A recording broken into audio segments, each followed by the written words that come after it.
Liên quan đến chuyến thăm Mỹ của Thủ tướng Ấn Độ đang được cả thế giới chú ý. Trong cuộc họp báo chung, hai lãnh đạo đã thận trọng khi nói về Nga và Trung Quốc. Trong khi đó, Mỹ, Ấn cùng nhau gọi Pakistan phải mạnh tay hơn với các nhóm cực đoan. Trở lại xung đột và đối đầu tại Đông Âu, cận cảnh đặc vụ FSB của Nga bắt giữ nhóm điệp viên Ukraine. Nga phản đối Pháp tham dự hội nghị thượng đỉnh BRICS. Mỹ, Thổ Nhĩ Kỳ thảo luận về nỗ lực gia nhập NATO của Thụy Điển. Phóng viên Mỹ kháng cáo ở Moscow sau khi phủ nhận tội gián điệp. Những diễn biến trực tiếp trên chiến trường. ISW nói Nga đổ quân chất lượng thấp ra tiền tuyến. Các vấn đề đáng chú ý khác trên toàn cầu. Trung Quốc nói Mỹ phải sửa sai sau phát biểu của Tổng thống Biden. Cựu Tổng thống Brazil Bolsonaro có nguy cơ bị cấm hoạt động chính trị. Khí hậu ở Bắc Kinh lần đầu đạt 40 độ trong nhiều năm.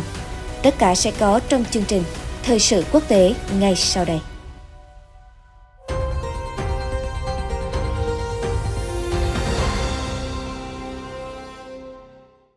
Chào mừng quý vị đang đến với chương trình Thời sự quốc tế hôm nay. Sau đây là những thông tin chi tiết. Báo chí Mỹ đưa tin, ngày 22 tháng 6, nước này và Ấn Độ tuyên bố họ là đối tác thân thiết nhất trên thế giới của nhau trong chuyến thăm cấp nhà nước của Thủ tướng Narendra Modi tới Washington.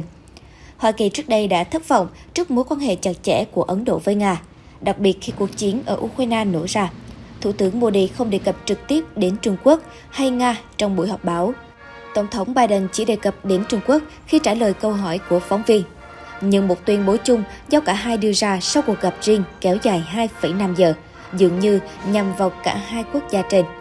Hai bên nhấn mạnh tầm quan trọng của trật tự quốc tế dựa trên luật lệ, nói rằng trật tự toàn cầu hiện tại được xây dựng trên các nguyên tắc của Hiến chương Liên Hợp Quốc, luật pháp quốc tế, tôn trọng chủ quyền và toàn vẹn lãnh thổ các quốc gia. Mỹ và Ấn Độ tái khẳng định quyết tâm chống lại mọi nỗ lực đơn phương nhằm phá hoại hệ thống đa phương. Hai nhà lãnh đạo này bày tỏ quan ngại sâu sắc về cuộc xung đột ở Ukraine và thương tiếc những hậu quả nhân đạo khủng khiếp của nó, lưu ý những tác động nghiêm trọng và ngày càng tăng của cuộc chiến đối với hệ thống kinh tế toàn cầu như an ninh lương thực, khủng hoảng nhiên liệu, năng lượng và chuỗi cung ứng. Cả hai cam kết tiếp tục hỗ trợ nhân đạo cho người dân Ukraine và đồng tình về tầm quan trọng của việc tái thiết sau xung đột. Hai bên cũng nhắc lại cam kết lâu dài đối với khu vực Ấn Độ-Thái Bình Dương, tự do rộng mở, hòa bình, thịnh vượng, tôn trọng chủ quyền và toàn vẹn lãnh thổ, cũng như luật pháp quốc tế, đồng thời bày tỏ quan ngại trước các hành động cưỡng ép gây căng thẳng, cũng như phản đối hành động đơn phương của Trung Quốc nhằm tìm cách thay đổi hiện trạng bằng vũ lực. Các lãnh đạo nhấn mạnh tầm quan trọng của việc tuân thủ luật pháp quốc tế, đặc biệt Công ước Liên Hợp Quốc về luật biển UNCLOS, duy trì tự do hàng hải và hàng không trong việc giải quyết các thách thức đối với trật tự hàng hải dựa trên luật lệ, đặc biệt là ở Biển Hoa Đông và Biển Đông.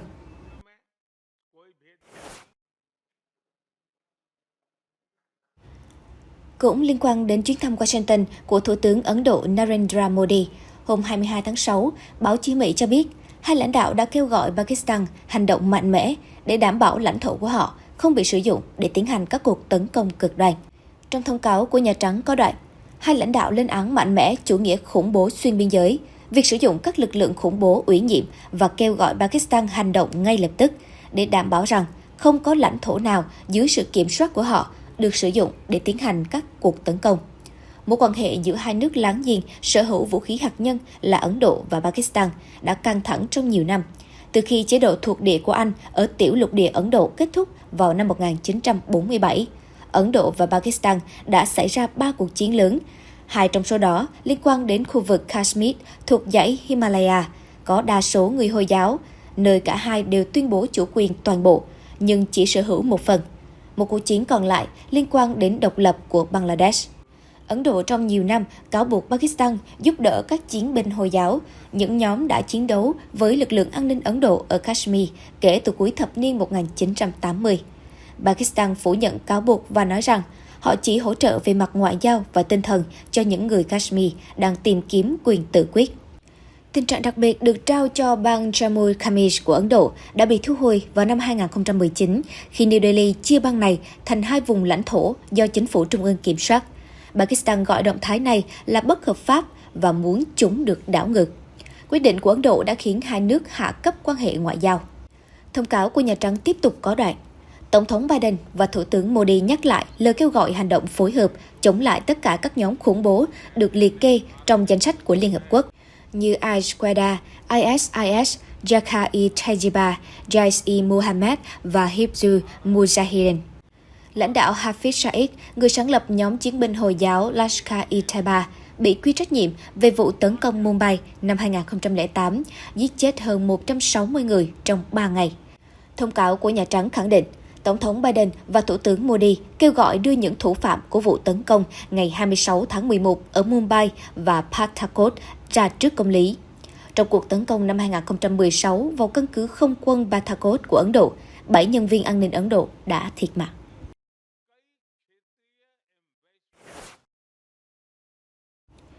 Trang RT của Nga đưa tin, các thành viên một nhóm đặc vụ phá hoại Ukraine đã lên kế hoạch cho nổ một đoàn tàu bằng thiết bị quân sự và tham gia tấn công các quan chức Nga đã bị bắt giữ tại thành phố Melitopol thuộc khu vực do Nga kiểm soát trong vùng Zaporizhia vào ngày 22 tháng 6. Trong thông báo của Cơ quan An ninh Liên bang Nga FSB có đoạn, hoạt động của nhóm phá hoại thuộc Cơ quan An ninh Ukraine SBU đã được ngăn chặn. Nhóm này tập trung ở thành phố Melitopol để thực hiện các hành động khủng bố tại vùng Zaporizhia. Những người bị giam giữ đã thực hiện một số vụ thủ tiêu quan chức nhà nước ở vùng Zaporizhia bằng cách sử dụng thiết bị nổ tự chế. Ngoài ra, những kẻ khủng bố đang lên kế hoạch sử dụng một thiết bị nổ tinh vi nhận được từ SBU để phá đường ray dưới một đoàn tàu đang vận chuyển thiết bị quân sự cho lực lượng vũ trang Nga. Hãng thông tấn RIA Novosti dẫn lời Thứ trưởng Ngoại giao Nga Sergei Ryabkov hôm thứ Năm ngày 22 tháng 6 cho biết, Tổng thống Pháp Emmanuel Macron là vị khách không phù hợp tại hội nghị thượng đỉnh BRICS, đồng thời chỉ trích các quốc gia có chính sách là thù địch với Moscow.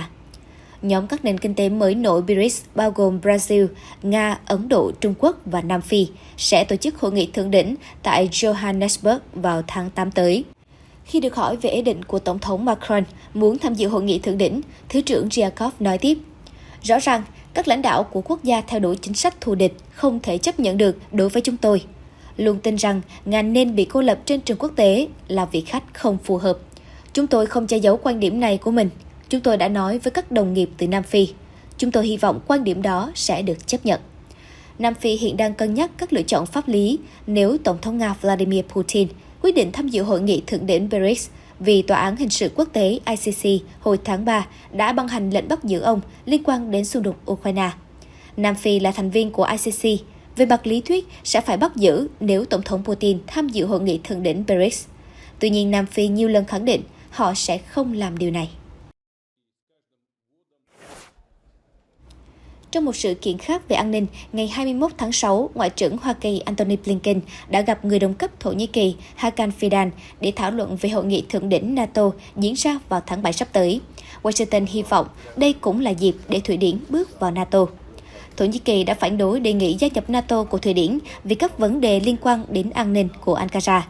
Tuy vậy, các thành viên còn lại trong khối đã bày tỏ hy vọng Thụy Điển sẽ sớm có thể gia nhập, đặc biệt khi thượng đỉnh NATO sắp diễn ra ở Vilnius. Người phát ngôn của Bộ Ngoại giao Hoa Kỳ cho biết, Ngoại trưởng Blinken đã thúc giục Ankara ủng hộ Thụy Điển gia nhập NATO khi thảo luận với tân Ngoại trưởng Thổ Nhĩ Kỳ Fidan ở London. Ông Blinken cũng nhấn mạnh tầm quan trọng của sự đoàn kết NATO vào thời điểm đầy những biến động an ninh hiện nay. Dù vậy, Tổng thống Thổ Nhĩ Kỳ Tayyip Erdogan nói rằng Thụy Điển không nên mong đợi sự ủng hộ từ Ankara tại hội nghị thượng đỉnh ở Vilnius, trừ khi Stockholm có thể chấm dứt các cuộc biểu tình phản đối Thổ Nhĩ Kỳ ở Thụy Điển.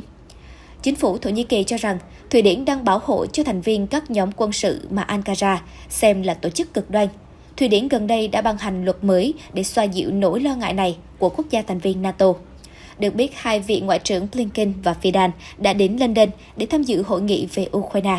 Ông Fidan nói, Thổ Nhĩ Kỳ sẽ tiếp tục thể hiện sự ủng hộ phù hợp của họ đối với Ukraine. Ông chia sẻ tiếp, sự thật là chúng ta có thể không hoàn toàn đồng quan điểm về mọi vấn đề, nhưng sự liên minh lâu dài của chúng ta trong NATO và các nền tảng khác yêu cầu chúng ta tiếp tục làm việc cùng nhau. Ông Fidan, cựu sếp tình báo Thổ Nhĩ Kỳ, được bổ nhiệm giữ chức ngoại trưởng trong tháng này, sau chiến thắng của Tổng thống Erdogan trong bầu cử tháng 5 vừa qua.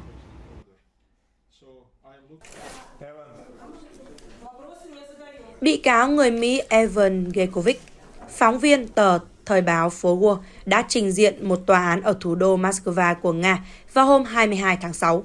Tòa xem xét đơn kháng cáo của nhà báo Mỹ trước khi tiến hành phiên xét xử ông về tội gián điệp.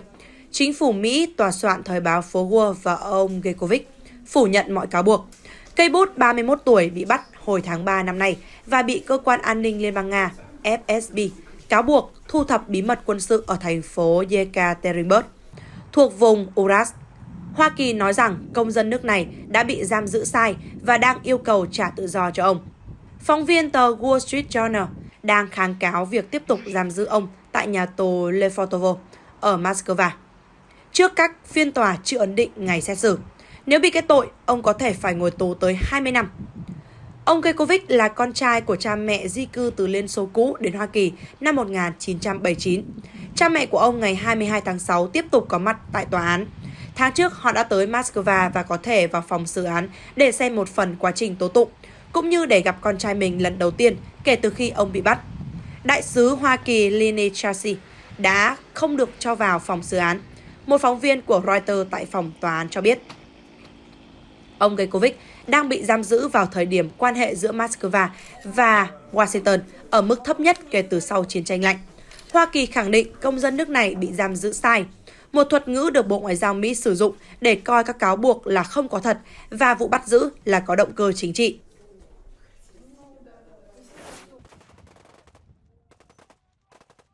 Thưa quý vị, đầu tuần này, một bản đánh giá được Viện Nghiên cứu Chiến tranh có trụ sở ở Mỹ công bố cho rằng Nga tiếp tục tăng cường tấn công rải rác xung quanh thành phố Kremlina thuộc Luhansk. Theo đó, Moscow được cho là đã tiến hành nhiều hoạt động tấn công thất bại nhắm vào phía tây thành phố, cộng thêm 21 vụ không kích. Theo tạp chí Newsweek, Viện Nghiên cứu Chiến tranh dẫn lời các quan chức quân sự Ukraine cho rằng Moscow đã tích cực sử dụng các đơn vị xung kích Storm-Z, bao gồm các cựu tù nhân, để tiến hành tấn công ồ ạt nhằm vào các vị trí của Ukraine. Viện Nghiên cứu Chiến tranh đánh giá việc Nga thành lập các đơn vị Storm-Z tại các khu vực tiền tuyến thuộc Kharkiv, Luhansk trong thời gian gần đây có thể lý giải cho các báo cáo về mật độ tấn công tăng cường của Nga gần Kremlina trong vài ngày trước, vì có vẻ như các lực lượng Moscow đã đổ một lượng lớn binh sĩ chất lượng thấp ra tiền tuyến. Hiện tại, Bộ Quốc phòng Nga chưa lên tiếng về thông tin trên. Trước đó, vào ngày 19 tháng 6, bản đánh giá của Viện Nghiên cứu Chiến tranh nêu rõ lực lượng Nga đã giành được lợi thế ở khu vực Kupyan và tiếp tục các cuộc tấn công trên bộ dọc theo chiến tuyến Svatov-Kremlina. Chiến lược này cho thấy là quân đội Moscow đang tập trung cao ở mặt trận phía đông. Trong cùng ngày, Thứ trưởng Quốc phòng Ukraine bà Hanna Maliar trong một bài đăng trên ứng dụng Telegram cũng thừa nhận lực lượng phòng thủ Ukraine rất khó tiến lên vì đối phương đã tung nhiều lực lượng đông đảo để cản phá. Cuộc phản công của Ukraine đang diễn ra, tuy nhiên đó chưa phải là các trận đánh lớn nhất. Bên cạnh đó, nữ Thứ trưởng cho rằng trên thực tế quân đội Ukraine đang tiến công theo nhiều hướng ở phía nam, nhưng kẻ thù đang tập trung nỗ lực ở phía đông và tiếp tục tiến công ồ ạt tại đây. Vì vậy, cả mặt trận phía đông và phía nam đều đang sụp sôi. Bà tuyên bố hơn 4.600 binh sĩ Nga đã thiệt mạng hoặc bị thương trong cuộc phản công của Ukraine, cùng với hơn 400 đơn vị thiết bị và vũ khí của Nga đã bị phá hủy. Ở phía ngược lại, Nga cũng tuyên bố đẩy lùi nhiều cuộc phản công của Ukraine, đồng thời khẳng định lực lượng của Kiev đã chịu thương vong nặng nề hơn gấp nhiều lần. Tờ Newsweek nói không thể xác minh độc lập các tổn thất trên chiến trường của hai bên.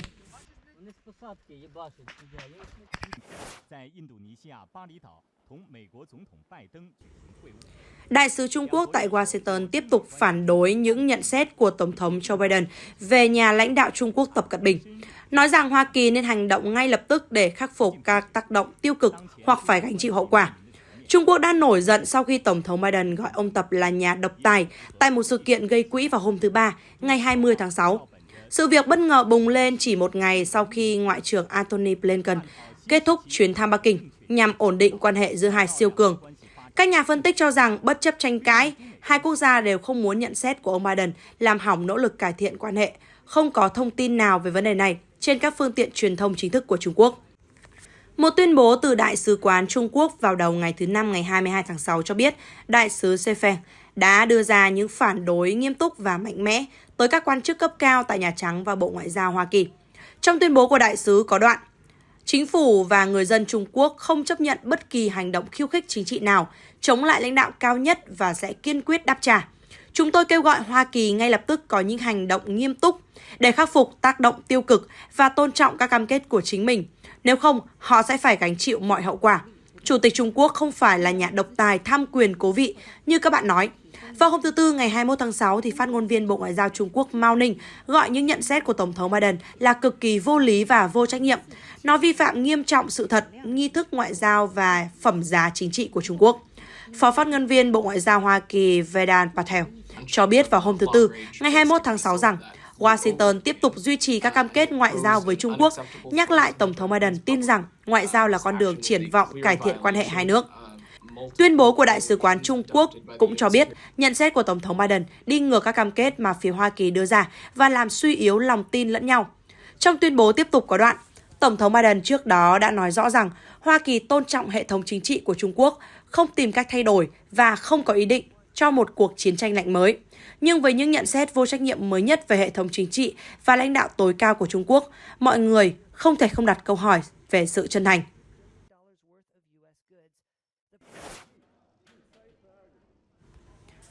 Cựu Tổng thống Jair Bolsonaro của Brazil có nguy cơ bị cấm hoạt động chính trị 8 năm khi tòa án hàng đầu của Brazil chuẩn bị xử nhà lãnh đạo cực hữu này vào thứ Năm ngày 22 tháng 6 về những cáo buộc ông xúi giục biểu tình chống lại nền dân chủ vào năm ngoái. Tòa án bầu cử cấp cao TSE bắt đầu xét xử cựu đại úy quân đội tội lạm dụng chức vụ và lạm dụng phương tiện truyền thông nhà nước khi ông triệu tập các nhà ngoại giao nước ngoài vào tháng 7 năm 2022 để cảnh báo về nguy cơ gian lận trong cuộc bầu cử tháng 10 mà ông để thua ứng cử viên cánh tả cựu Luiz Inácio Lula da Silva. Ông Bolsonaro, 68 tuổi, không có mặt ở phiên tòa trong ngày đầu tiên để tham dự một loạt sự kiện ở thành phố Porto Alegre, nơi ông được chào đón tại sân bay bởi đám đông người ủng hộ. Những người trong cuộc nói rằng ông Bolsonaro gần như chắc chắn sẽ bị kết tội, khiến ông bị loại khỏi cuộc bầu cử tổng thống tiếp theo vào năm 2026. Luật sư của ông nói với các nhà báo rằng ông sẽ kháng cáo lên tòa án tối cao nếu bị kết tội. Vụ việc xoay quanh một cuộc họp ngắn tại dinh tổng thống 3 tháng trước cuộc bầu cử. Tại đó, ông Bolsonaro nói với đại diện của Liên minh châu Âu, Pháp, Tây Ban Nha và các quốc gia khác rằng các máy bỏ phiếu điện tử mà Brazil sử dụng từ năm 1996 có thể làm tổn hại đến tính minh bạch của cuộc bầu cử. Ông cũng dành gần 1 giờ để thuyết trình và phát trực tiếp trên truyền hình. Công tố viên Paulo Gomes Branco nói rằng sự việc này nhằm tạo ra ấn tượng sai lầm rằng quy trình bỏ phiếu không rõ ràng, gian lận để thao túng kết quả và trao chiến thắng không xứng đáng cho đối thủ. Công tố viên liên kết các tuyên bố của cựu tổng thống với sự kiện những người ủng hộ ông Bolsonaro chiếm dinh tổng thống, tòa nhà Quốc hội và tòa án tối cao vào ngày 8 tháng 1 năm 2023, một tuần sau lễ nhậm chức của ông Lula. Cựu tổng thống Bolsonaro nhắc lại vào hôm thứ Tư ngày 21 tháng 6 rằng ông không làm gì sai. Luật sư của ông cũng lập luận như vậy trước tòa, so sánh vụ án với trường hợp của ông Albert Dreyfus, cựu đại úy quân đội người Pháp bị kết án oan vào cuối thế kỷ 19. Những cáo buộc không có căn cứ của cựu Tổng thống Bolsonaro về gian lận bầu cử sau đó là bạo loạn ngày 8 tháng 1 năm 2023 đã thu hút sự chú ý của công chúng vì nó giống với nỗ lực của cựu Tổng thống Donald Trump và cuộc bạo loạn tại đồi Capitol của Hoa Kỳ vào ngày 6 tháng 1 năm 2021.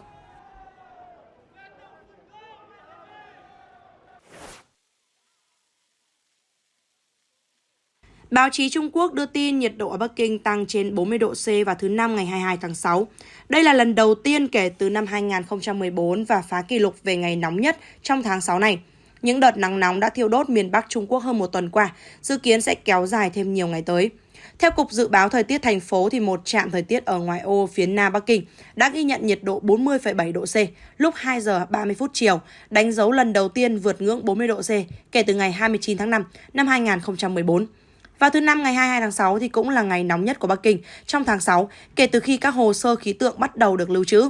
Mức cao nhất mọi thời đại trước đó được ghi nhận vào ngày 10 tháng 6 năm 1961 khi nhiệt độ tăng lên 40,6 độ C. Sáng sớm ngày thứ Năm ngày 22 tháng 6 thì chính quyền thành phố 22 triệu dân đã đưa ra cảnh báo màu da cam, mức thời tiết cao thứ hai, nói rằng nhiệt độ có thể tăng cao tới 39 độ C ở hầu hết các khu vực cho đến cuối tuần. Bắc Kinh, Thiên Tân, Hà Bắc và Sơn Đông ở miền Bắc và miền Đông Bắc Trung Quốc đã phải hứng chịu những đợt nắng nóng vào cuối tuần, khiến chính quyền địa phương tăng cường nỗ lực bảo vệ mùa màng, đảm bảo an toàn cho khách du lịch và tạm dừng các hoạt động ngoài trời vào thời điểm nóng nhất trong ngày. Tuần trước, Cơ quan Thời tiết Quốc gia đưa ra cảnh báo về tình trạng say nắng khi nhiệt độ cao tấn công các thành phố trên khắp miền Bắc Trung Quốc.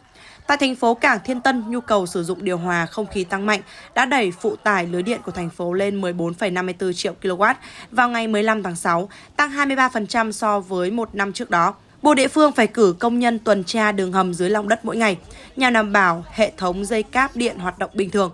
Đợt nắng nóng mới nhất này trùng với lễ hội thuyền rồng kéo dài vào cuối tuần ở Trung Quốc. Đợt nắng nóng này cũng đang có dấu hiệu tràn tới Nội Mông và Tân Cương.